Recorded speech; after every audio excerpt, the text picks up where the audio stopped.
नाज़रीन, इस वक्त सोशल मीडिया पे आपने बिलाज टीपू मर्डर केस के मरकजी मुल्ज़िम एहसन शाह की डेड बॉडी की तस्वीर देखी होगी और उसमें देखा जा सकता है कि एक ऐसा शख्स जो कुछ अरसा पहले तक एक मॉडल का हुलिया अपनाए हुआ था और बड़ा अपने आप को योपो बना के रखता था, आज वो खून में लथपथ, उसके हाथ हथकड़ियों में बंधे हुए थे और उसकी दाढ़ी जो नॉर्मल उसकी दाढ़ी जो उसकी जिस हालत में होती थी उससे बड़ी भी थी। और आज हुआ कुछ इस तरह से, हमने ये पहले भी बिलाज टीपू मर्डर केस जो है रिपोर्ट किया और आपको बताया कि किस तरह से दोस्त ने दोस्त को धोखा दिया और उसको उसकी टिप उन लोगों को दी जो जिनके साथ उनकी खानदानी दुश्मनी चल रही थी। इस पर हमने पहले भी बहुत बार रिपोर्ट किया और एहसन शाह के हवाले से मैं पहले भी बता चुका हूं कि एहसन शाह से मेरी 1 साल पहले मुलाकात हुई थी और इसके लक्षण मुझे अच्छे नहीं लगे थे। हम एक रफाई इदारा था, वो लोग में सर्दी के वक्त कंबल बांट रहा था और मुझे वहाँ पे बतौर गेस्ट इनवाइट किया गया था। तो ये मेरे पास आया, इसने मेरे से कुछ मेरे साथ खड़े हुए कुछ तस्वीरें वीडियो बनाई और इसने अपने वो प्लेटफॉर्म पे भी लगाई। जब ये पकड़ा गया उसके बाद वो जब इसका अकाउंट वायरल हुआ तो वो मेरे सामने से भी गुजरी, तो मुझे इसके लक्षण तब भी अच्छे नहीं लगे थे और इसने उसके बाद 1-2 बार मेरे से रब्ता करने की कोशिश की। तो मुझे पता था कि यार ये थोड़ा सा ओवर लड़का, ओवर स्मार्ट लड़का, तो मैंने इसे कभी रब्ता नहीं किया। लेकिन जब बिलाज टीपू पे हमला हुआ उसके बाद जब तमाम लोग इसका इंटरव्यू कर रहे थे तो इसने मेरे से रब्ता करके कहा कि भाई आप मेरा इंटरव्यू करने नहीं आए। तो मैंने कहा मैं कर लेता हूँ आपका इंटरव्यू। जिस दिन इसका मेरा इंटरव्यू लाइनअप हुआ, मैंने जिस दिन सुबह जाके इंटरव्यू करना था उस रात ये गिरफ्तार हो जाता है और उसके बाद पता चलता है कि यही वो मरकजी मुल्ज़िम था जिसने लाखों रुपए के इवज जो बिलाज टीपू की रैकी की थी और हमारी इत्तलात के मुताबिक 5 करोड़ की डील थी जिसमें से 50 लाख रुपया इसको दिया गया था। और जिस टाइम इसको गिरफ्तार किया गया तो इस घर से वो तमाम तर पैसे जो है वो पुलिस ने बरामद भी किए और उसके बाद इसने इतराफी बयान भी दिया था। हुआ कुछ इस तरह से कि जिस दिन बिलाज टीपू का मर्डर हुआ उससे 2 रोज कबल ये सऊदी अरब चले जाता है और वहां पे जाके बिलाज के साथ कंटिन्यूसली राब्ते में रहता है और ये जो बिलाज से इंफॉर्मेशन लेता था ये मुखालफिन को भिजवाता था और इस तरह से इसने बिलाज टीपू की पक्की टिप दी जिसके बायस बिलाज टीपू जो है इस जहाने फानी से चला गया और अपने पीछे अपने बच्चे, उसके 2 या 3 छोटे छोटे बच्चे थे और उसकी फैमिली बड़े गमो गुस्से में थी कि यार इसको हमने अपने बच्चों की तरह पाला था। हमने जब बिलाज के दादा बच्चू पहलवान का किया तो उन्होंने कहा कि यार हम तो इसको बच्चों की तरह पालते थे, बल्कि मुझे इस पर कभी कभी शक होता था तो मैं बिलाज से कहता था कि यार ये ओछा सा लड़का है, इससे दूर रहे। तो बहरहाल आज जब उसकी ये मैंने डेड बॉडी देखी तो मुझे एक यूट्यूब पे कंटेंट करते हैं, उन्होंने बहुत पहले बताया था कि कुछ इसी अंदाज में होगा कि बिलाज अदालत पेशी पे जाएगा,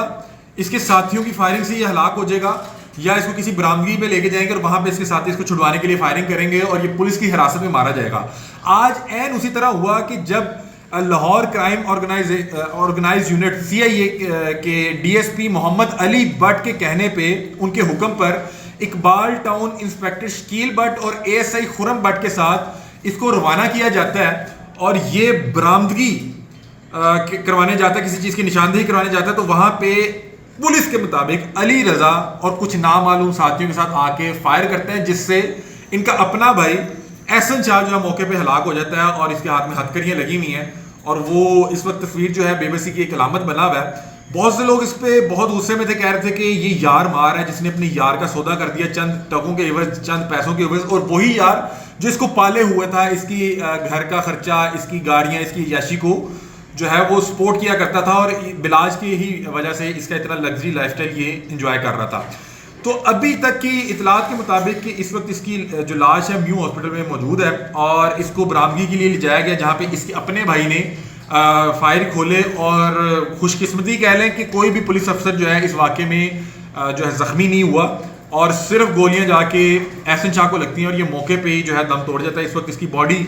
म्यू हॉस्पिटल में पड़ी है। इस पे हमने पहले भी काम किया था, मजीद भी इस पे काम करेंगे, कोशिश करेंगे कि एहसन शाह की फैमिली को भी इंगेज करें, उनसे बातचीत करें। हमने पिछली बार एहसन शाह की फैमिली से 12 बार बात करने की कोशिश की लेकिन वो बात करने से इसलिए डरते थे, उन्हें पता था कि ये दोनों पार्टीज बड़ी तगड़ी हैं, बिलाज वाली भी और दूसरी तरफ जो दूसरे बट बरादरान है, तो इस वजह से कोई बात करने को तैयार नहीं था। अब मुझे अभी तक पता लगा कि इसकी वालदा बात करने के लिए तैयार है, वो बात करना भी चाह रही हैं और उनसे अब जाके पूछते हैं कि क्या मामला है। एडवोकेट मतीन साहब से मैंने मिला तो उन्होंने कहा कि इसको अपना हक दिफा के लिए मौका नहीं दिया गया और ये बेचारा जो है, इसको मुझे पहले ही पता था, उन्होंने कहा कि इस तरह के जो मुल्ज़मान होते हैं इनको दिफा का हक नहीं दिया जाता और ये एहसन शाह अपनी सिर्फ हरकतों की वजह से एक ऐसी सिचुएशन में फंस चुका था, इससे इबरत पकड़ें कि ये बिलाज के साथ इस वजह से था कि बिलाज का एक प्रोटोकॉल था, उसके साथ सिक्योरिटी होती थी, वीडियोस अच्छी बनती थी, टिकटॉक अच्छी बनती थी, उसके साथ दुबई जाता था, उसके साथ इयाशी करता था। हालांकि इसके अपने वालिदान भी जो हैं वो पॉलिटिकल बैकग्राउंड से हैं, इतने को मारे घर से नहीं था, लेकिन क्या था कि वालिद के इंतकाल के बाद ये अपना सारा पैसा जो है वो उड़ा चुका था और उसके बाद बिलाज के सहारे इयाशी कर रहा था। और इसको जब 5 करोड़ की ऑफर हुई तो ये लालच आ गया और इसने बिलाज की टिप दे दी।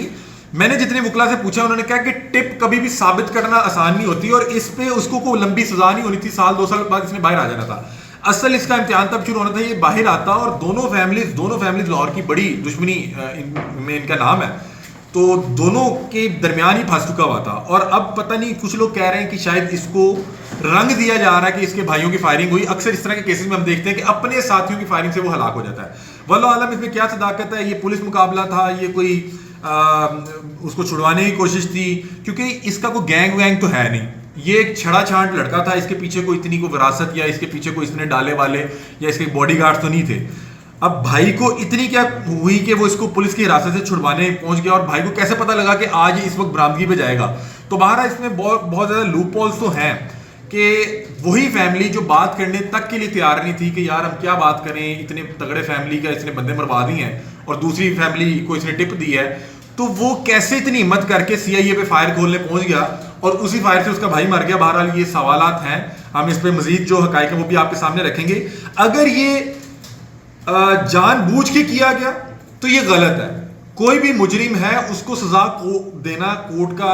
जो है वो फर्ज है, कोर्ट उसको सजा देगी। ये कोई तरीका नहीं है कि आप मावरा अदालत किसी को भी कत्ल कर दें, कोई डकैत को पकड़े मौके पे मार दें। भाई उसके पास हक होना चाहिए, वो अदालत पेश हो, अदालत उसे सजा दे और उसको कैफरे किरदार तक पहुंचाना चाहिए। ये वैसे तरीका कोई नहीं है। जो भी सवाल आते हैं उस पर भी जो जवाब है ढूंढने की कोशिश करेंगे और आपकी इनकी दीगर फैमिली क्या राय रखती है, क्या सोच है, क्या मामला है, किस तरह से ये पूरा मामला हुआ, वो आप तक तमाम तक डिटेल शेयर करेंगे। अभी तक के लिए इतना ही। अपने मेज़बान अली हमजा को दीजिए इजाज़त।